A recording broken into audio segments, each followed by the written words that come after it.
onwe ode aja ihe eme otu a, like you go do a sacrifice, right? Ka asị na ime for mmadụ na onwe onye so ihe chụọla ya aja, wee chụọla ya aja. The next thing ifu na stupid people just dey come into your picture. Yota. That's the picture that you are seeing. Onwe ike ofu onye akpọọ gị na phone, onye a na-akọ ka onwe ife ọ na-akọ, mana ifu na onwere ife onye a na-akọ, na onye a dị empty.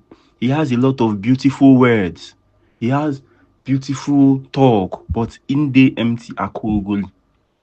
Onwe ike ofu that period e pụọ n'afịa, one dude that just kwechiri gị, one dude bụ akogoli again wey maybe dey smoke mkpụrụ mmiri, and na say gịnị ego egwe oga get the fuck out of here. I'm not like okwechiri gị o na-esoghali gị.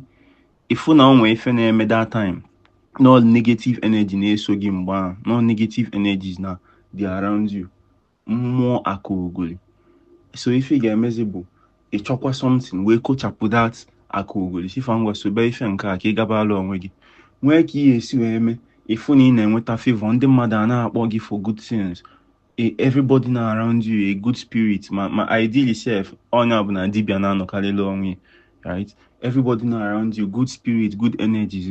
That's what I'm saying. Are you sensitive to the energies that you see around you? Because when I start seeing something like that, ndị na-akọfu ndị bụ akogoli na-enye mmadụ nsogbu, mụ ama na that kind energy, akogoli energy, because enwekwa akogoli nọ behind steering wheel na-agba speed, and that kind energy at that moment when you dey attractive to that energy, that moment you guys run away from everything and everybody, because even that speeding akogoli probably still dey attracted to you, even though say that's the level of akogoli, right? So that's what I mean by, are you sensitive to the type of energies that you are seeing around you?